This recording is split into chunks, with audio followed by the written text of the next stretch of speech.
आज हमारे अध्ययन का विषय क्रोचे का अभिव्यंजनावाद है। क्रोचे का पूरा नाम सिनियर बेनेडिक्टो क्रोचे था। वे इटली के दार्शनिक थे। 1901 में उन्होंने सौंदर्य शास्त्र पर एस्थेटिका नाम की एक पुस्तक लिखी। उसके 12 वर्ष बाद इटली की राइस नामक संस्था के द्वारा आयोजित एक गोष्ठी में उन्होंने साहित्य के इतिहास, दर्शन एवं कला पर 4 व्याख्यान दिए। उनकी स्थापनाएं अब पुरानी पड़ चुकी हैं, अब उन्हें कोई स्वीकार नहीं करता, किंतु हकीकत यह है कि उनकी स्थापनाओं ने यूरोप के सौंदर्य शास्त्रियों के दिलो दिमाग पर दशकों काम किया है, वह हावी रहा है।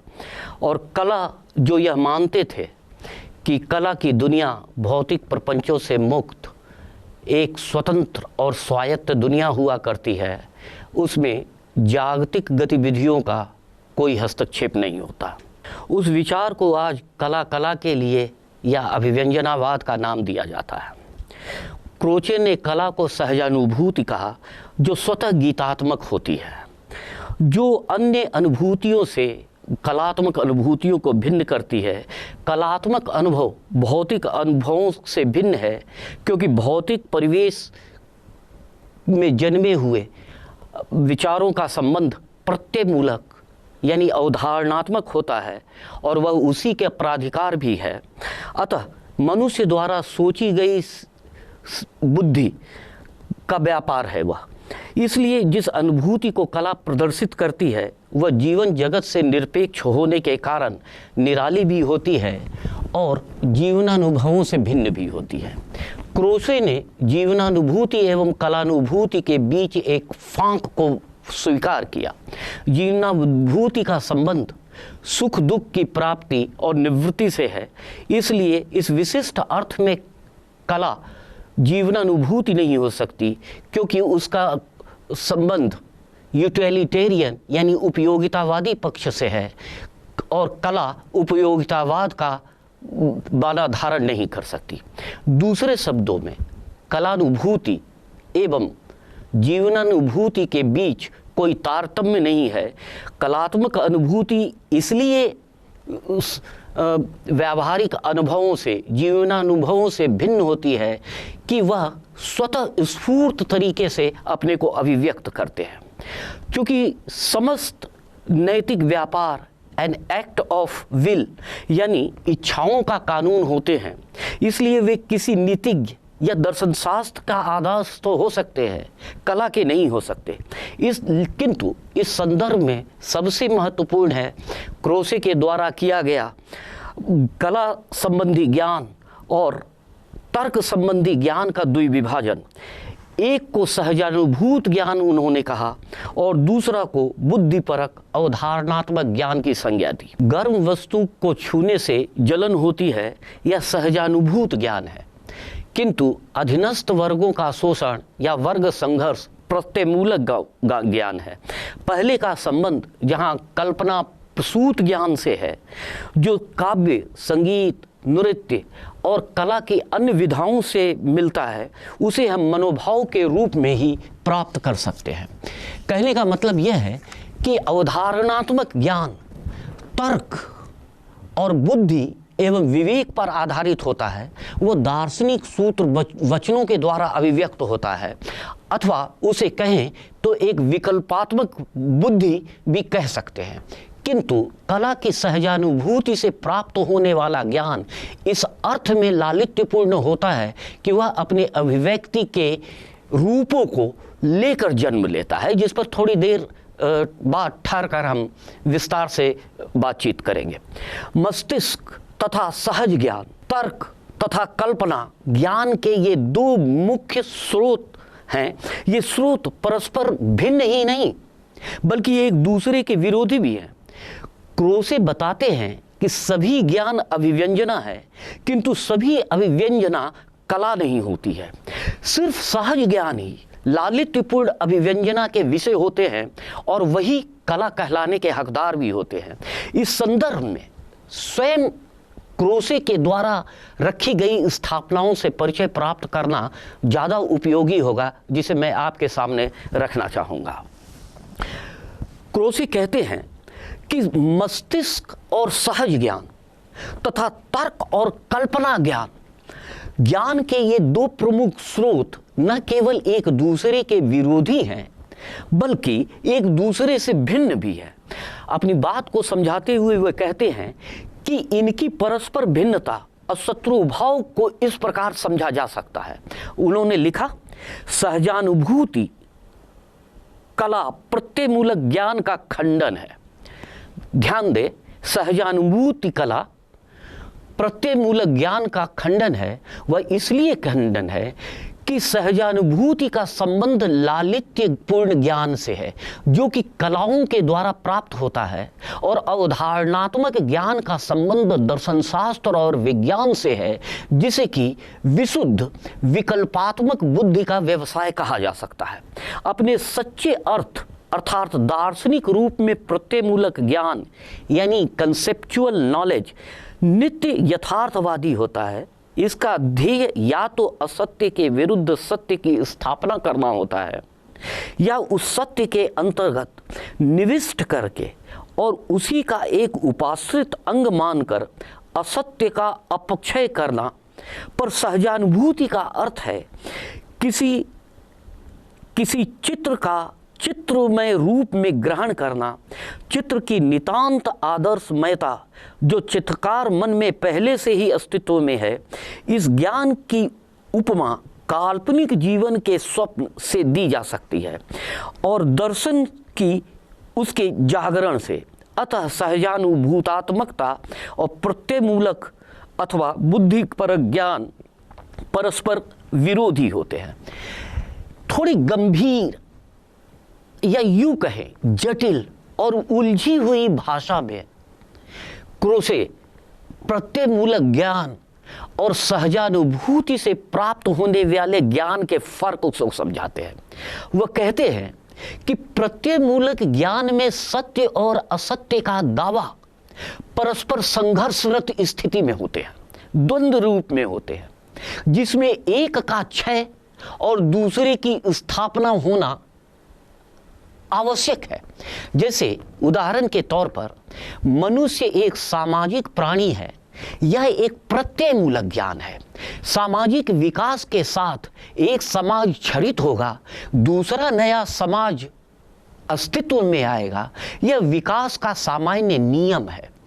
इसी तरह से प्रत्ययमूलक ज्ञान की सीमा को बताते हुए क्रोसे समझाते हैं कि उसमें सत्य और असत्य के बीच द्वंद्व होता है और वह अवधारणात्मक रूप से अपने होने की सार्थकता या अपने होने की निरर्थकता दोनों को अभिव्यक्त करती है। लेकिन सहजानुभूति की कलात्मक अभिव्यक्ति स्वतः स्फूर्त तरीके से लालित्यपूर्ण होती है। वह कलात्मक ही हो सकती है, किसी अन्य रूप में उसका प्रकटीकरण संभव नहीं है।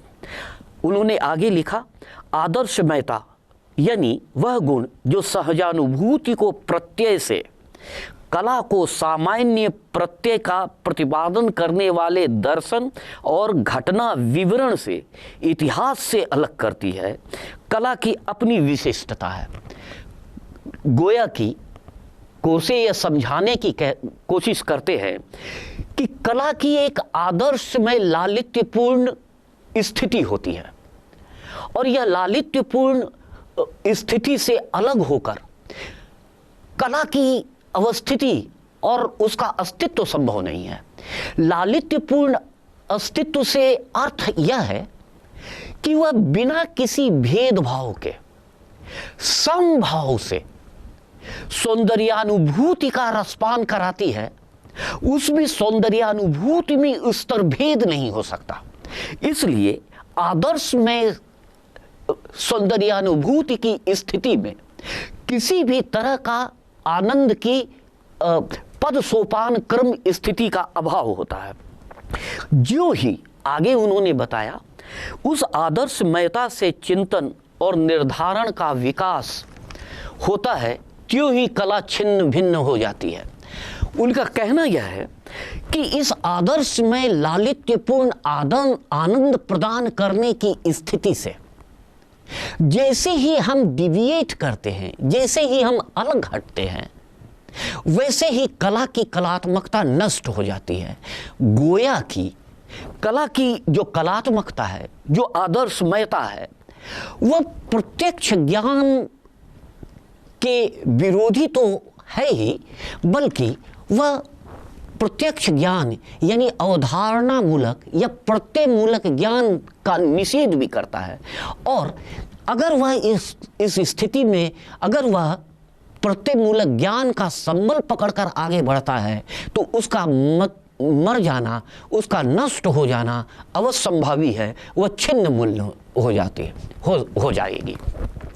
इसे एक उदाहरण से समझा जा सकता है। जैसे कि वाल्मीकि ने क्रौंच मिथुन में नर की हत्या व्याध द्वारा होते देखकर काव्य का प्रथम छंद लिखा, शोकः श्लोकत्व मागतः।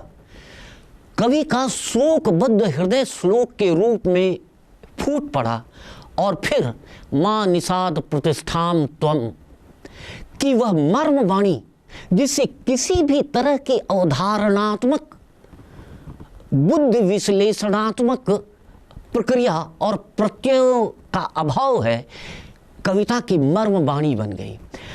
क्रोशी का कहना यह है कि काव्य कला और अन्य कलाओं के बीच बुनियादी फर्क, अन्य ज्ञान के अन्य स्रोतों के बीच, अन्य शाखाओं के बीच एक बुनियादी फर्क यह है कि कलात्मक अनुभूति स्वयं अभिव्यंजित होती है, स्वयं प्रकट होती है, उसे किसी अन्य प्रकटीकरण के स्रोत का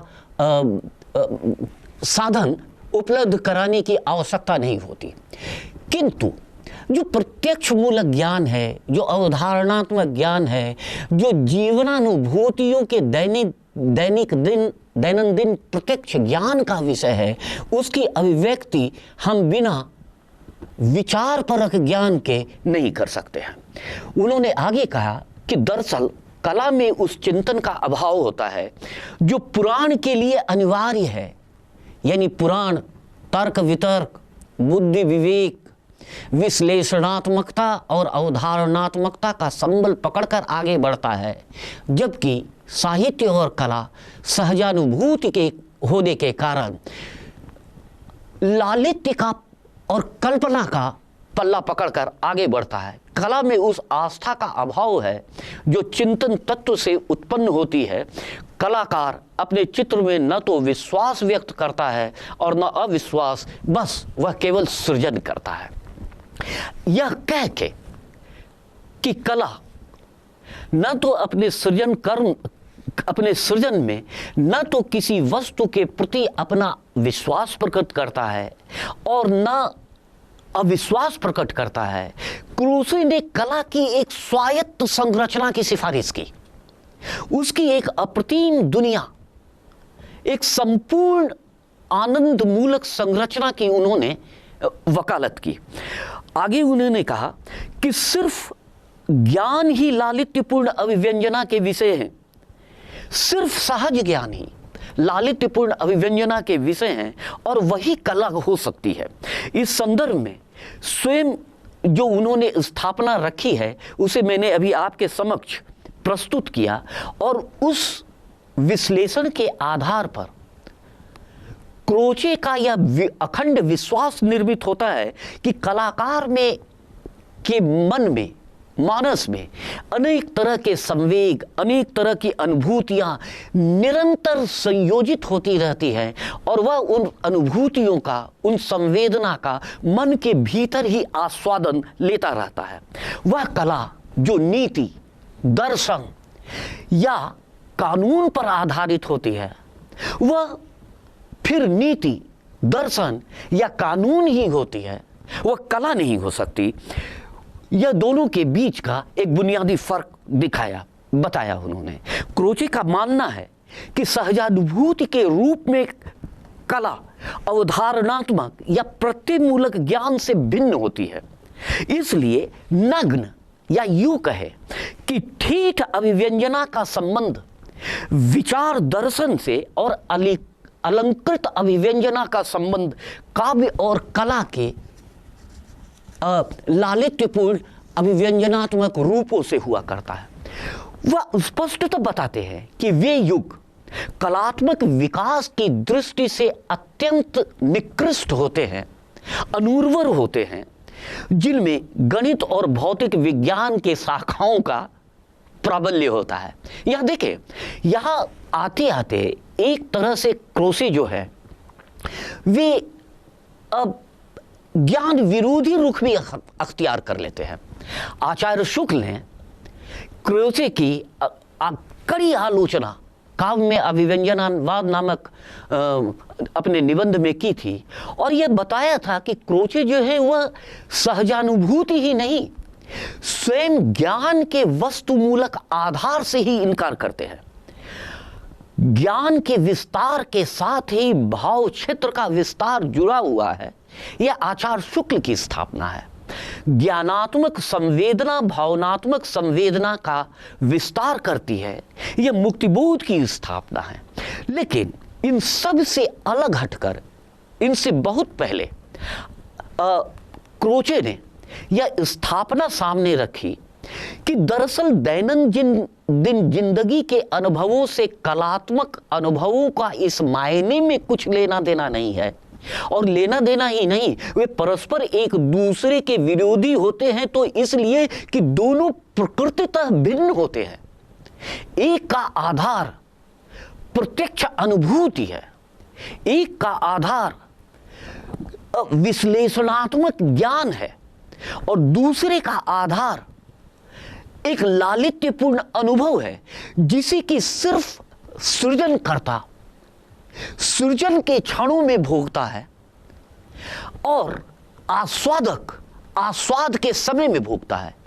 लेकिन यह एक ऐसी अनुभूति है जिसके बारे में न तो सृजनकर्ता कुछ बता सकता है और न आस्वाद के दौरान कोई आस्वादक उसकी व्याख्या ही कर सकता है, क्योंकि व्याख्या करने के लिए तर्कमूलक ज्ञान और प्रज्ञामूलक प्रवृत्ति के साथ साथ प्रत्यय की जरूरत होती है, विचार की जरूरत होती है, अवधारणा की जरूरत होती है, जो कला की प्रकृति के सर्वथा विपरीत है।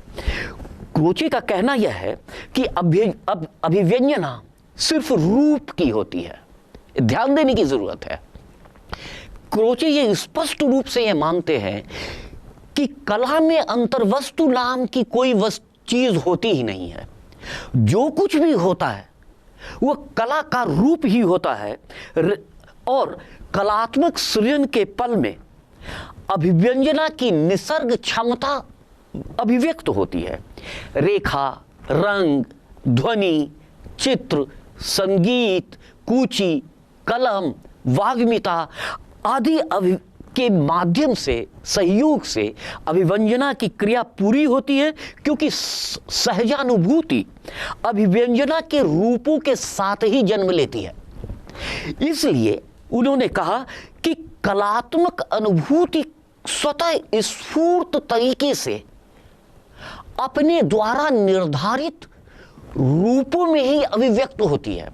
काव्य शास्त्रियों के बीच बहुत प्राचीन काल से लेकर आज तक कला में उसकी रूप प्रकृति की प्रधानता है या अंतर्वस्तु की प्रधानता है। इस बात को लेकर लंबी बहस चलती रही है।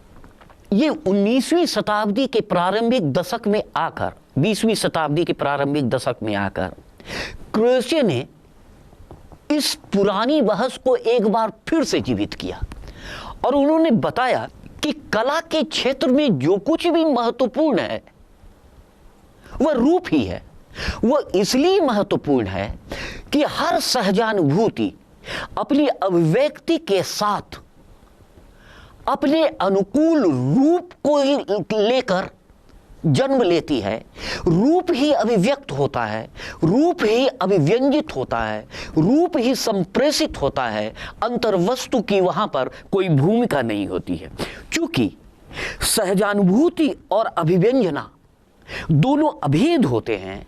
इसलिए क्रोचे ने मुक्तक काव्य, महाकाव्य, रेखा चित्र, खंड काव्य, त्रासदी, कौमुदी, संगीत, नाटक, चित्रकला, काव्य कला आदि जो कला की तमाम विधाएं हैं उनको निरस्त किया और उन्होंने यह स्थापना सामने रखी कि चूंकि रूप एक शाश्वत तत्व है, इसलिए वो शाश्वत तत्व अखंड है, उसमें परिवर्तन नहीं हो सकता। इसलिए कलाओं का किया गया वर्गीकरण या विभाजन विधाओं के रूप में उसका वर्गीकरण एक तरह से प्रपंच है, एक तरह से एक प्रवंचना है। मूल रूप तो किसी भी सहजानुभूति के का वह कलात्मक रूप है जो कि स्वतः स्फूर्त तरीके से अभिव्यंजित होता है, संप्रेषित होता है और आस्वाद का विषय भी बनता है। उनमें कलात्मक सहजानुभूति में इस तरह का कोई भी विभाजन यानी विधाओं के रूप में उसका वर्गीकरण अनिवार्य नहीं है, क्योंकि उससे कला की मूल प्रकृति ही खंडित होती है, क्योंकि सौंदर्य की अनुभूति ही कला का मूल उद्देश्य होता है। यह देखने की बात है। क्रोचे के कला चिंतन में सौंदर्य शब्द का एक विशेष अर्थ है, क्योंकि कला में सुखात्मक दुखात्मक अनुभूति, उपयोगी अनुपयोगी, लाभ हानि के लिए कोई अवकाश नहीं है, उसका कोई मूल्य नहीं होता, नैतिकता अनैतिकता के लिए कोई जगह नहीं है, क्योंकि वे सब मनुष्य के व्यवसायत्मिका बुद्धि के चमत्कार हैं। इसलिए काव्य और कला का मूल्य सिर्फ सुंदर शब्द से ही अभिव्यक्त हो सकता है और काव्य सिर्फ सुंदर ही हो सकता है, असुंदर के लिए उसमें कोई जगह नहीं हो सकती।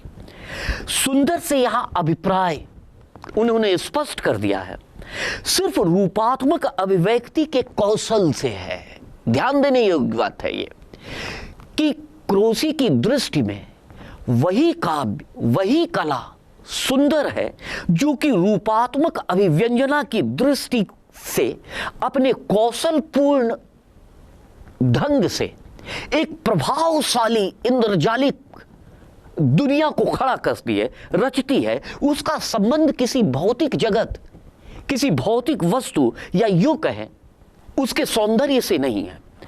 वक्रोक्ति, उक्ति वैचित्र आदि के द्वारा कविता में अभिव्यक्त भाव अपने अनोखेपन के कारण सौंदर्य का रूप ग्रहण कर लेते हैं और यह सौंदर्य सिर्फ रूप की सौंदर्याकृति है, उसमें वस्तु की कोई भूमिका नहीं है, क्योंकि स्वयं वस्तु भी क्रोशे के चिंतन में एक रूप ही है। वही संप्रेषित भी होता है, ग्राह्य भी होता है, जिसकी चर्चा मैं पहले कर चुका हूं। मैंने पहले भी इस चीज की ओर श्रोताओं का ध्यान आकृष्ट किया था कि क्रोचे ने दैनंदिन अनुभवों को सौंदर्य के दुनिया से बाहर रखा। वह एक ऐसी निर्लिप्त, आत्मतृप्त, स्वायत्त और स्वतः संपूर्ण संसार की निर्मिति है, जिसमें कि किसी अन्य तत्व का कोई अन्य तत्व बाधक नहीं है। वह सिर्फ रूप है और रूप का रसास्वादन है। यानी क्रोचे की दृष्टि में सहजानुभूति सिर्फ रूप की ही होती है, वस्तु या प्रत्यक्ष विधान की नहीं होती। रूप आत्मा का प्रतीक्षीकरण है, पदार्थ या मैटर का नहीं। कलाओं में इसी रूप का महत्व है, क्योंकि वह आत्मा के सदृश होने के कारण सनातन, शाश्वत एवं नित्य है। यह जो वस्तु है, शरीर है, वह नित्य है, क्षरणशील है। यद्यपि आत्मा की क्रियाएं अर्थात रूप की अभिव्यक्ति शरीर अर्थात अंतर्वस्तु के माध्यम से ही रूपायित होती है, लेकिन प्रधानता आत्म तत्व की ही है। लेकिन यहां एक सवाल, एक प्रश्न उठता है, शाश्वत एवं चिरंतन आत्मा नाशवान एवं अनित्य शरीर के माध्यम से अपने को कैसे अभिव्यक्त करती है, कैसे अभिव्यंजित करती है, इस बारे में क्रोसेक कुछ नहीं बताते। दरअसल भौतिक जीवन के व्यावहारिक अनुभवों में सौंदर्य छटा देखने के बजाय आत्मा के भीतर संगीत में स्वर लहरियों में आनंद तत्व की खोज क्रोसेक को बार बार आत्मा, अंतर्ज्ञान, विशुद्ध चेतना, अंतस चेतना जैसे अटकल पंथी दर्शन शास्त्र की ओर ले जाता है, जिसकी कड़ी आलोचना आचार्य रामचंद्र शुक्ल ने काव्य एवं अभिव्यंजनावाद नामक अपने निबंध में की थी। और उन्होंने कहा था कि क्रोसेक के अभिव्यंजनावाद को मरे अब सैकड़ों वर्ष हो चुके हैं। अब एक क्रोसेक क्या 100 क्रोसेक भी उसे मिलकर जिला नहीं सकते। ग्रैम्सी ने अपने प्रेजेंट डायरी में व्यवहार का दर्शन अध्ययन की कुछ समस्याएं नामक अध्याय में क्रोसेक के विचार प्रणाली की त्रुटियों की ओर संकेत किया है। उन्होंने बताया है कि अन्य भाववादी आदर्शवादी दार्शनिकों की तरह क्रोसेक के यहाँ भी दार्शनिक दृष्टिकोण और राजनीतिक कर्म के बीच एक गहरा फांक दिखाई देता है। यानी एक निश्चित दार्शनिक मतवाद एक अनिवार्यता एक निश्चित राजनीतिक कर्म की ओर ले जाता है। इसका बोध क्रोसेक के दर्शन शास्त्र से नहीं होता है। यही उन्हें विश्वात्मा या यूं कहें अंतश्चेतना, आत्मा के रूप, आत्मा के प्रत्यक्षीकरण जैसे अटकल पंथ की ओर ले जाता है। अमूर्त और तरल किस्म की विचारधारा की ओर अग्रसर करता है। या तो यूं कहें कि क्रोसेक की हाथ की सफाई है या उनकी बुद्धि का चमत्कार कि उन्होंने काव्य और कला के प्रश्न को रहस्यवादी शब्दावली में खूब रंग चुनकर उसे एक आध्यात्मिक रंग प्रदान कर उस ऊंचाई तक पहुंचाया जहां पर कि विचार का संबंध व्यवहार से और जीवनानुभव से पूरी तरह से विच्छिन्न हो जाता है। और इस तरह से कला का प्रश्न सिर्फ कला का प्रश्न रह जाता है, वह समाज का प्रश्न, राजनीति का सवाल या व्यापक रूप से कहें तो ज्ञान के सवाल से भी कटकर अपने एक नितांत संकीर्ण दायरे में बद्ध हो जाता है। कहने की ज़रूरत नहीं कि सहजानुभूति स्वतः अभिव्यक्त होती है, वह काव्यात्मक होती है, उसकी लालित्यपूर्ण अभिव्यंजना संभव है। यह सब कहकर क्रोसेक कोई अपने सौंदर्य शास्त्र में नई बात नहीं कह रहे थे। उनका पूरा का पूरे कला संबंधी चिंतन के आदर्शवादी ढांचा पुराने प्लेटो के अध्यात्मवाद का ही नया भाष्य प्रस्तुत करता है। चूंकि भाववाद या दार्शनिक मेटाफिजिक्स जिसे कि मेटाफिजिकल आइडियलिज्म कहते हैं, जिसे दार्शनिक भाववाद कहते हैं, उसकी सबसे बड़ी कमजोरी यथार्थ से उसका अलगाव होता है। क्रोसेक के यहाँ भी यह देखने की यह प्रवृत्ति स्वतः स्फूर्त ढंग से देखने को जिस स्वतः स्फूर्तता से वह कलात्मक अभिव्यक्ति की वकालत करते हैं, उतनी ही स्वतः स्फूर्तता से उनके काव्य और कला संबंधी चिंतन के दायरे की अभिव्यंजना भी हो जाती है।